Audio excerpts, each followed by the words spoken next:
एक गरीब आदमी नीरज अपनी पत्नी कुंती और अपनी बेटी गीता के साथ रहता था। वह बहुत ही गरीब आदमी था, लेकिन उसमें साहस और ईमानदारी कूट कूट कर भरी हुई थी। अरे जी, आप तो जानते ही हो ना कि अब हमारे घर में राशन की बेहद कमी हो रही है। अगर आपने अभी से कुछ इंतजाम नहीं किया तो आगे चलकर हमें बहुत परेशानी झेलनी पड़ेगी, क्योंकि अभी से राशन खत्म हो रहा है। 1-2 महीने में क्या होगा हमारा? अरे कुंती, देखो, जब तुम बता ही रही हो तो इसमें झूठ बोलने की क्या बात है। अरे साफ साफ कहो ना कि अब इसी हफ्ते से हमें राशन की बहुत कमी होगी। अजी, अब मैं आपको क्या बताऊं? मुझे शर्म आती है बताने में, क्योंकि जब मैं आपको काम करती हुई देखती हूँ तो मेरे आंसू निकल आते हैं। और आप इतनी मेहनत करते हो, अगर मैं इसी तरह आप पर बोझ बनती रही तो आप तो बिल्कुल टूट ही जाओगे। अरे मैं कोसती हूँ अपने आप को कि मैं आपके बुरे समय में आपके लिए कुछ नहीं कर पा रही हूँ। देखो कुंती, तुम्हें शर्माने की कोई जरूरत नहीं है, क्योंकि हर व्यक्ति पर कभी ना कभी तो बुरे समय की बरसात होती ही है। और अब हमारे भी बुरे समय चल रहे हैं, लेकिन तुम देखना, एक दिन हमारे भी अच्छे दिन आएंगे और हम भी खुश होंगे। अरे जी, आप कह तो बिल्कुल ठीक रहे हो। कोई बात नहीं, भगवान सब देख रहा है। अरे भगवान के घर में देर है, अंधेर नहीं। हाँ कुंती, और रही बात घर के राशन की, तो मैं अभी अपने मालिक के पास जाता हूँ और उनको इस बारे में बताता हूँ। देखता हूँ मालिक मेरी कोई मदद करते हैं या नहीं। नीरज को कोई रास्ता नहीं दिखाई देता है।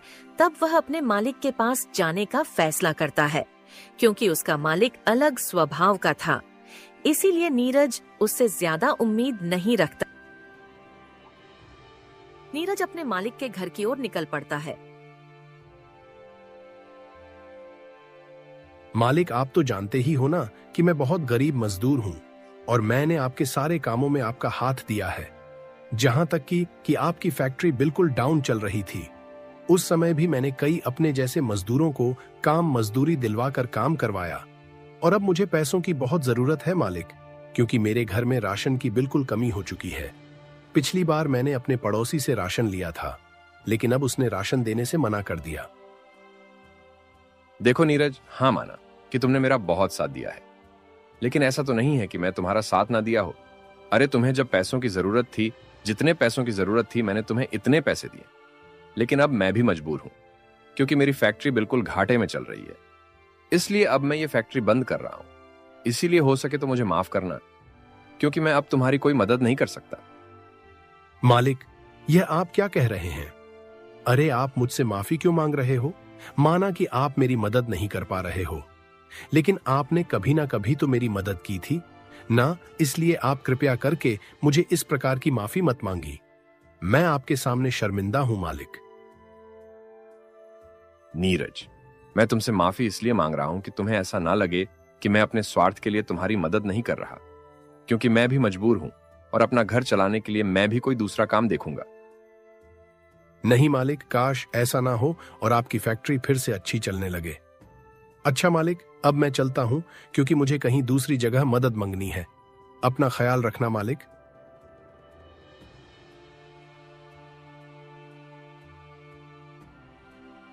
नीरज घर आता है और अपनी पत्नी को बताता है, देखो कुंती, मुझे पैसे नहीं मिल पाए हैं और ना ही अब मालिक दे सकते हैं, क्योंकि उन्होंने अपनी फैक्ट्री बंद कर दी है और मुझसे कह रहे थे कि अपने लिए कोई और काम ढूंढ लेना, और उनका भी हाल बिल्कुल हमारी तरह हो चुका है। अब वह भी अपने लिए कोई ना कोई काम जरूर ढूंढेंगे। उनका भी तो परिवार है। यह तो बहुत गलत हुआ आपके साथ। अरे मुझे अब समझ में नहीं आ रहा है कि अब हमारे घर का खर्च कैसे चलेगा।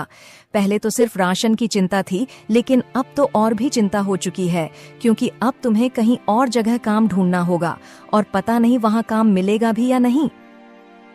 अरे शुभ शुभ बोलो कुंती, मैं कल ही कहीं काम ढूंढ लूंगा। अगर भगवान में चाहा तो हमें जरूर काम मिलेगा और हमें भूखा रहने की कोई जरूरत नहीं पड़ेगी।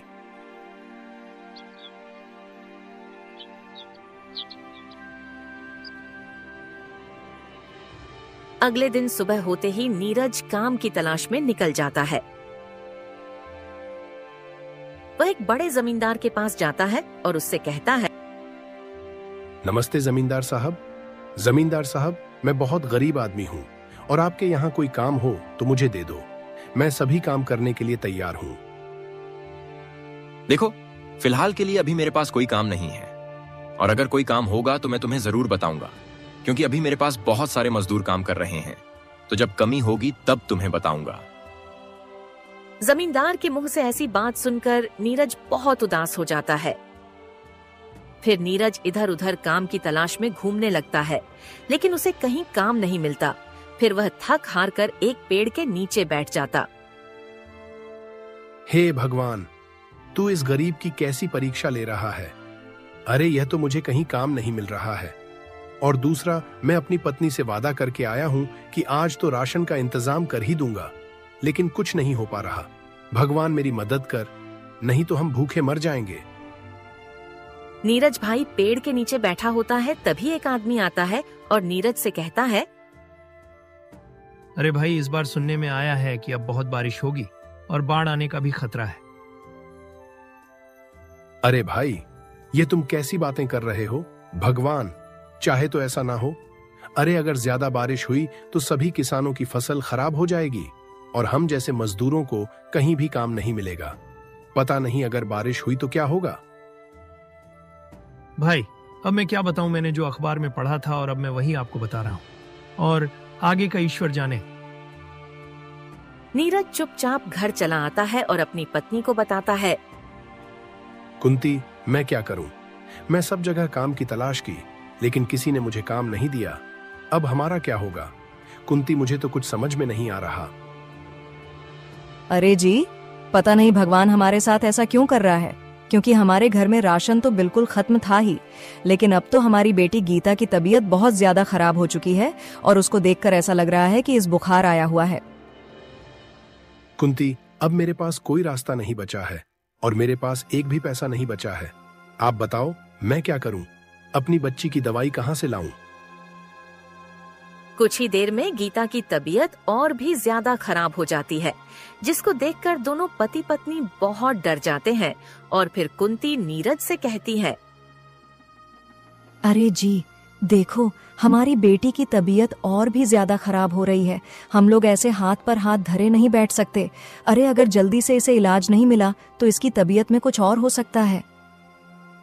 मैं जानता हूं कुंती, लेकिन मैं कर भी क्या सकता हूं? मेरे पास एक भी रुपया नहीं है।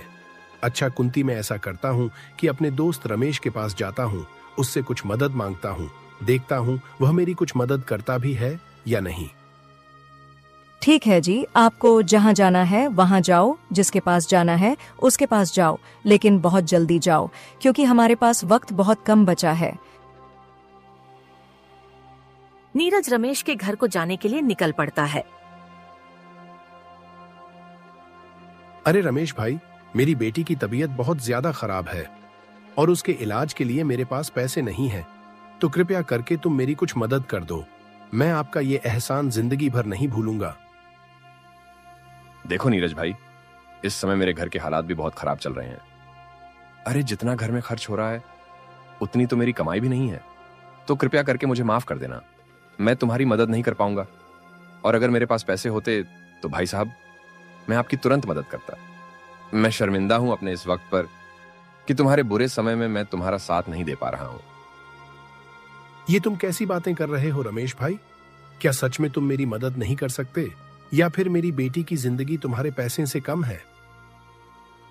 नहीं नीरज भाई, ऐसी बात नहीं है। तुम मेरी बात को समझने की कोशिश करो। भाई सच में मेरे पास तुम्हें देने के लिए पैसे नहीं है। अगर मेरे पास पैसे होते तो मैं तुम्हारी मदद जरूर करता। किस बातें कर रहे थे? उसकी कुछ परेशानी जैसी बातें हो रही थीं। अरे सुनीता, वह मेरा दोस्त नीरज आया हुआ था और मुझ पैसे मांग रहा था क्योंकि उसकी बेटी की तबीयत खराब है। तो मैंने उसे साफ साफ मना कर दिया कि मेरे पास एक भी पैसा नहीं है, और अपने घर की हालत भी खराब बता दी। अब वह हमसे पैसे नहीं मांगेगा। अरे यह तुमने क्या किया? वह तो तुम्हारा सबसे अच्छा मित्र है ना, और उसने तुम्हारी मुसीबत में तुम्हारा बहुत साथ दिया है ना, फिर तुमने उसे पैसे देने से क्यों मना किया? अरे भाड़ में जाए ऐसा दोस्त। अरे मैं लोगों से दोस्ती तब तक रखता हूं जब तक कि मेरा उनसे कुछ ना कुछ फायदा होता रहे, लेकिन अब तो उसकी नौकरी भी चली गई है। वह फैक्ट्री में काम कर रहा था, तो वह मालिक ने फैक्ट्री बंद कर दी है और माना कि मैं उसको पैसे दे दूं तो वह मेरे पैसे नहीं लौटा पाएगा। मुझे लगता है कि आपने उसके साथ बहुत गलत किया है। अरे आपको पैसे दे देने चाहिए थे बेचारे की बेटी को, अगर कुछ हो गया तो। देखो सुनीता, मैंने किसी का ठेका नहीं लिखा रखा है कि हर समय मैं उसकी मदद करता हूं। अरे उसकी बेटी को कुछ हो जाए तो होने दो, मेरा क्या कुछ खराब हो जाएगा। अरे थोड़ा तो भगवान से डरो। अरे आज उसका वक्त खराब चल रहा है तो कभी आपका भी वक्त खराब आएगा, क्योंकि ऐसा तो नहीं हर किसी व्यक्ति का वक्त हर समय अच्छा रहे। ईश्वर ना करें कि उसके बेटी को कुछ ऐसा हो जाए। और रही बात तुम्हारा घमंड की, तो देखना एक दिन चूर चूर हो जाएगा। देखो सुनीता, अब तुम चपड़ चपड़ मुंह मत चलाओ, ये मेरा घमंड नहीं है। अरे मेरा पैसा मैं किसी को दूं या ना दूं, वह मेरी मर्जी, और ज्यादा बकबक की ना तो अभी उठाऊंगा डंडा और तुम्हें पीट डालूंगा। इधर दोनों पति पत्नी पूरी तरह से टूट चुके थे, क्योंकि उनको किसी ने पैसे नहीं दिए थे। सब लोगों ने कुछ ना कुछ बहाना बनाकर नीरज को भगा दिया। अरे जी, हमारी बच्ची की तबीयत बहुत ज्यादा खराब हो रही है, अब क्या करेंगे हम लोग। अच्छा जी, आप आज फिर से अपने मालिक के पास जाकर देखो, शायद वह आपकी मदद कर दे। बेशक वह थोड़े पैसे ही दें, लेकिन आप लेकर जरूर आना। कुंती, मैं तुम्हारे कहने पर एक बार फिर से जा रहा हूँ। देखता हूँ कि मालिक इस बार मेरी कोई मदद करते हैं या फिर कुछ न कुछ बताकर फिर से भगा देंगे। नीरज तुरंत अपने मालिक के घर पहुंचता है और उनसे कहता है, मालिक, मेरी बच्ची की तबीयत बहुत ज्यादा खराब है और मैं अपने यार दोस्त, परिवार और रिश्तेदार सबसे पैसे मांगकर देख चुका हूँ, लेकिन किसी ने मेरी मदद नहीं की है। मालिक, आप मुझे कुछ रुपए दे दो जिससे कि मेरी बच्ची की तबीयत सही हो जाए। देखो नीरज, मैंने तुम्हें बता दिया था कि मेरी फैक्ट्री बंद हो चुकी है और अब मेरे पास फूटी कौड़ी तक नहीं आ रही है। तो बताओ मैं तुम्हारी मदद कैसे कर सकूं। और एक बात जरूर याद रखना कि बुरे वक्त में यार, दोस्त, परिवार, रिश्तेदार कोई साथ नहीं देता। अपनी परिस्थितियां खुद को देखनी पड़ती हैं, न किसी दूसरे के भरोसे जीना पड़ता है। और मुझे पूरा विश्वास है कि भगवान तुम्हारी जरूर मदद करेगा। यह तुम्हारी बहुत कठिन परीक्षा ले रहा है। हाँ मालिक, आप कहें तो बिल्कुल ठीक रहे हो कि बुरे वक्त में कोई साथ नहीं देता। अच्छा मालिक, अब मैं चलता हूँ। मुझे तो ऐसा लग रहा है कि मेरी बच्ची की जान बहुत खतरे में है। नीरज अपनी मजबूरी और लाचारी को देखकर सोचता हुआ जा रहा था। तभी उसे चक्कर आ जाता है और वह जमीन पर गिरकर बेहोश हो जाता है। तभी कुछ देर में वही आदमी आता है जो नीरज को बता रहा था कि इस बार बारिश ज्यादा होने वाली है। उसने नीरज को बेहोश देखा तो वह हैरान हो गया। अरे ये तो वही आदमी है जिसको मैंने बरसात के बारे में बताया था, लेकिन ये बेचारा लाचार यहाँ बेहोश पड़ा है। मैं इसे ऐसी हालत में छोड़कर नहीं जा सकता। मैं ऐसा करता हूँ, इसे अपने घर ले जाता हूँ। जब इसको होश आएगा तभी इसको सब बता दूंगा। वह आदमी नीरज को अपने घर ले आता है। तभी कुछ घंटे बाद नीरज को होश आ जाता है। भाई साहब, मैं यहाँ कैसे आया? मैं तो अपने घर जा रहा था। मुझे अपने घर जल्दी पहुंचना चाहिए। भाई साहब, अभी आपको आराम की जरूरत है। अरे आप लेटकर आराम कर लो, क्योंकि आप मुझे रास्ते में बेहोश पड़े हुए मिले थे तो मैं तुम्हें अपने घर उठा लाया। आपने मेरी मदद क्यों की? अरे आप तो मुझे जानते भी नहीं हैं। सिर्फ आप मुझे एक दिन मिले थे जो आपने मुझे बरसात के बारे में बताया था, और ना ही मेरा आपसे कोई रिश्ता है। भाई, मेरा आपसे कोई रिश्ता हो या ना हो, मेरा फर्ज बनता है आपकी मदद करना, क्योंकि इस दुनिया में जितने भी लोग हैं वह सब एक दूसरे की मदद करने के लिए ही तो बने हैं। लेकिन तुमने अभी तक ऐसे लोग भी देखे होंगे जो सिर्फ अपने फायदे के लिए जीते हैं और दूसरों को मरते हुए देखते हैं, लेकिन सब ऐसे नहीं होते हैं। वैसे तुम मुझे एक बात बताओ कि तुम बेहोश क्यों हुए थे, और तुम्हें देखकर ऐसा लग रहा है कि तुम बहुत मुसीबत में हो। तुम्हारी स्थिति बिल्कुल खराब चल रही है। देखो भाई साहब, मैं बहुत गरीब मजदूर हूँ और कई दिनों से मुझे कहीं काम नहीं मिल रहा, तो मेरे घर का खर्च नहीं चल पा रहा। ऊपर से मेरी बेटी बहुत ज्यादा बीमार है और उसके इलाज के लिए मैंने ना जाने कितने लोगों के हाथ जोड़े और कितने लोगों के पैर पकड़े, लेकिन किसी ने मेरी मदद नहीं की और मैं इसी सोच में डूबा था कि अब मेरी बेटी के इलाज के लिए पैसे कहां से इकट्ठा करूं। तभी मुझे चक्कर आ गया और उसके बाद का मुझे कुछ याद नहीं है। अरे अरे भाई साहब, तुम तो बहुत बड़ी मुसीबत में हो और अब तक तो तुम्हारी बच्ची की तबीयत बहुत ज्यादा खराब हो चुकी होगी, लेकिन अब इससे ऊपर खराब नहीं होगी क्योंकि मैं तुम्हें कुछ पैसे दे रहा हूं और इन पैसों से तुम अपनी बेटी का इलाज करवाना ताकि वह जल्दी से ठीक हो जाए। भाई साहब, आपका बहुत बहुत धन्यवाद जो आपने मुझे इतने पैसे दिए। लेकिन आज तक मैं सिर्फ भगवान का नाम सुनता हुआ आया हूं, लेकिन आज मुझे साक्षात भगवान दिखाई दे रहे हैं और वह है आप, क्योंकि आप मेरे लिए मेरे भगवान से काम नहीं है। अरे आपने मुझे बिना जाने पहचाने मेरी इतनी मदद की, इतना कोई नहीं कर सकता। अरे भाई साहब, मैं कोई भगवान नहीं हूं। अरे मेरा फर्ज था जो मैंने किया। अब तुम जल्दी अपने घर जाओ और अपनी बेटी का इलाज करवाओ। कुछ दिनों तक अपने बेटे का इलाज करवाता है और फिर को जल्द ही ठीक हो जाता है।